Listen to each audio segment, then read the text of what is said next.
I'm Teresa. I'm the author of Cupcakes and Couscous, available at Wordsworth Books. I'm a content creator, food blogger, and mom of two. I'm looking forward to showing you two of my favorite recipes today. So we're going to start with a lamb curry served with fennel seed flatbreads.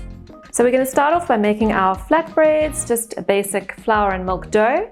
And then we're going to be making our lamb curry with loads of spices, onion, garlic, ginger, and tomato puree. So we're going to start by making the fennel seed flatbreads. These are very, very easy and use ingredients that you'll have probably in your cupboard already. So I've got some cake flour in the bowl. I'm going to add some baking powder and salt and some whole fennel seeds. These add a delicious flavor to the bread, and just mix those together. Then I'm going to add some olive oil and some milk.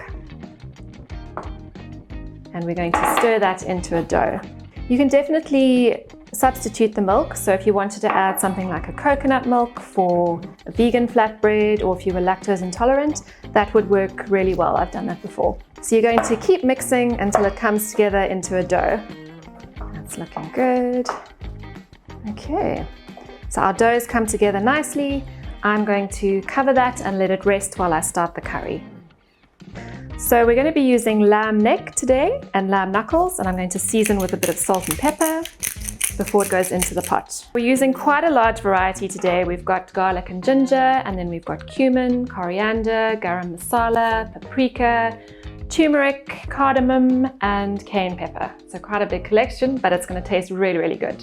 It's going to be fantastic. Okay, so now we're going to brown our meat in a little bit of olive oil. This is just our lamb that we've seasoned with salt and pepper. So I love this curry because it's actually pretty quick to make. It only simmers for 30 minutes. So I often make it during the week as a weeknight supper for my whole family. The kids love it as well. But it also makes a wonderful date night meal if you fancy doing that. And with the flatbreads, it's very, very special. If you find it easier, you can brown the lamb in batches.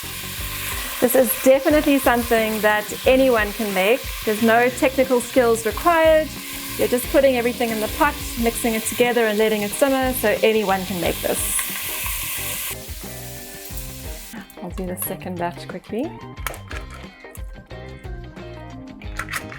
You want to probably brown the lamb over a high heat, and then once we add the spices just now, we'll turn the heat down. So this serves a family of four.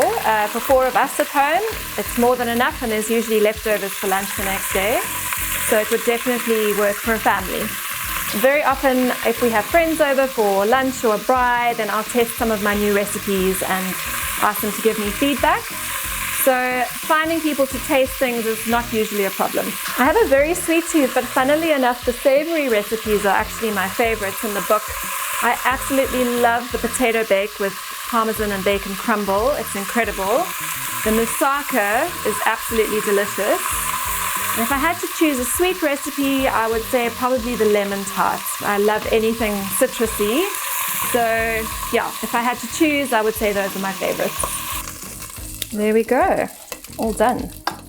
So now we're going to do our sauce. So I'm going to put some butter in the pot with onions and spices. So I've taken the lamb out of the pot. We can use the same pot now. We're going to add some butter and just melt that over a medium heat. We don't want to lose all those beautiful flavors from the lamb that are stuck to the pot. And then we're going to add some diced onion.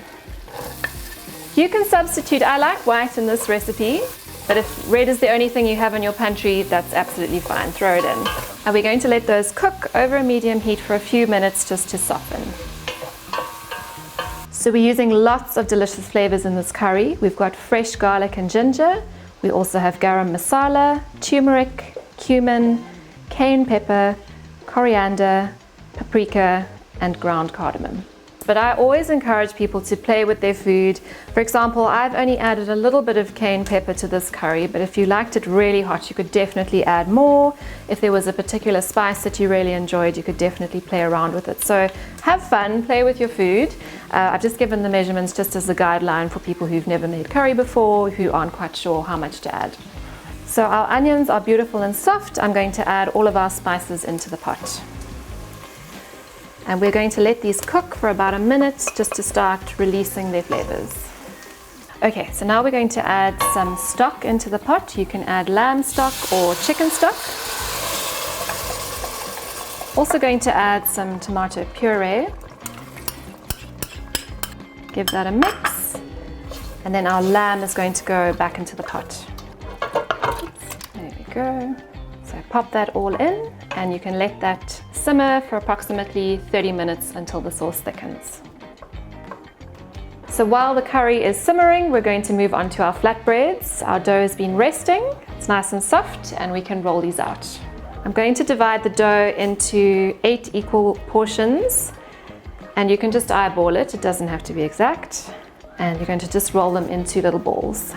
This is definitely the part of the recipe where you can bring the kids in, get them to roll the balls, roll the dough. They can even make it from scratch. Okay, so we've got all our little dough balls, and now we are ready to roll. So dust your work surface with a little bit of cake flour, and then you can take the balls one at a time and you just roll them out to a thickness of about 3 millimeters. And you're aiming for a rough rectangle shape, but these are very rustic, so they don't need to be neat, which is quite nice. And there we go, that's ready for the frying pan. If you can get some little helpers to help you with this step, that's really great. So this recipe will make 8 flatbreads. So for a family of 4, that's 2 per person. You could definitely double the recipe as well. So if you wanted to have extras or you're having extra people over, you could easily double it and make whatever you needed. And those are our flatbreads ready for the pan. So I'll let this get warm and then I'll start cooking. So I've heated our dry frying pan over a medium heat, and I'm going to add the flatbreads. So you'll cook these for about 3 minutes per side, but just keep an eye on them. They'll go golden brown on the outside, then you can flip them over, cook the other side, and once they're all cooked through, you take them off the heat. So when we lived in London, we had this amazing curry house just down the road from our flat. And for 2 South Africans far from home in the cold English winter, it was such a comfort to get this beautiful curry from this place. So I always used to get the chicken tikka masala with the most buttery, soft naan bread I've ever eaten in my life. It was so delicious. My husband would always get something a little bit spicier, and we would often enjoy this takeaway. So every time I make curry, I often think back to that time. And I'm happy to say the restaurant is still there and still doing well. I'm not too surprised. So you can see these are browning really nicely and cooking through. So what you could do is use a gluten-free flour mix, just replace the cake flour. But if you wanted to skip the flatbreads altogether, you could just add something like rice, and that would work beautifully with the curry as well. So once your flatbreads are cooked, you can wrap them in a cloth, and that helps them to keep nice and soft and warm while you cook the rest of them. So I'm a working mom, and for me, I'm always looking for new meal ideas, snack options, things like that, but food that is easy to prepare, accessible, and tastes really good so the whole family will eat it. So I really kept that in mind while I was trying to develop the recipes. I've also tried to include quite a mix, so there's meat dishes, vegetarian options, there are decadent treats for special occasions, there are healthier, more wholesome options for the family. So it really is a mix of everything that I like to cook for my own family. I did a lot of baking during COVID, mostly cookies. So there are, I think it's the hazelnut cookies I started making during lockdown. Everyone else was doing banana bread, I was making cookies. We cooked a lot of bread during lockdown. We made it from scratch. It was such a great activity for the kids. And so that also inspired some of the bread recipes in the book. My daughter is 11 years old, and she takes the book and she's already baked quite a few things from it. Some of the recipes would require adult supervision, but definitely for the tweens and older, they could certainly grab the book and make something by themselves. So in this book, I've actually devoted an entire chapter to braai recipes. So that would definitely be my go-to when the power was out. There's lots of fantastic options and some veggie dishes as well. Everything in that chapter can also be cooked in the stove, on the stove or in the oven if the power was on. Otherwise, the stovetop dishes like this curry are perfect for load shedding.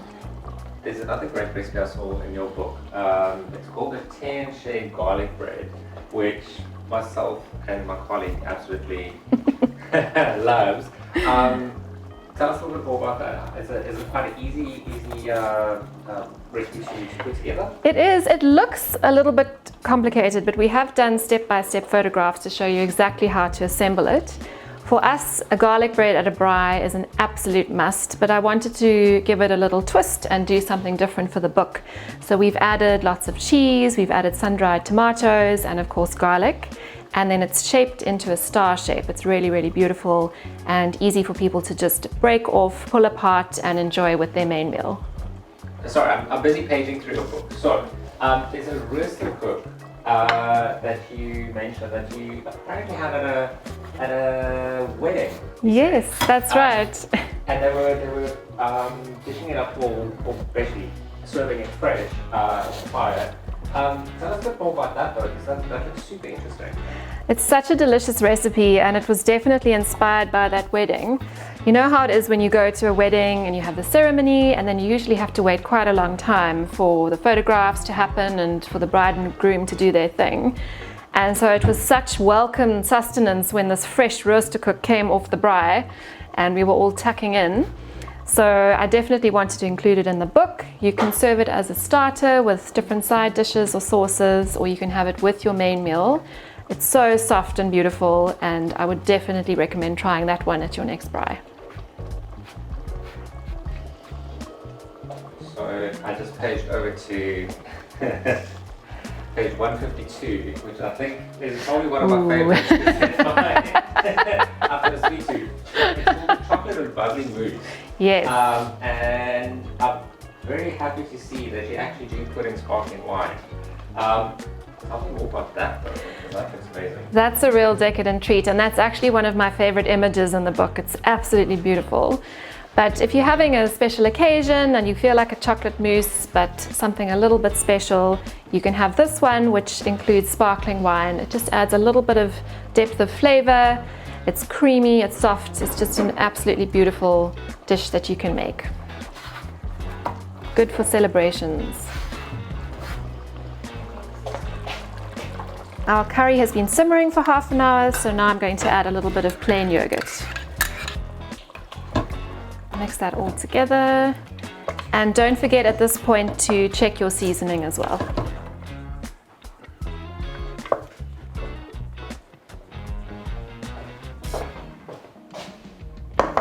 This is smelling absolutely amazing. You can dish it up onto your plates. If you can hold back and save it for the next day, you will be rewarded with amazing flavor. So I like to finish off my curries with a little bit of coriander. I know not everyone likes it, but I absolutely love it. So if you do, you can just chop it up roughly and sprinkle it over the top.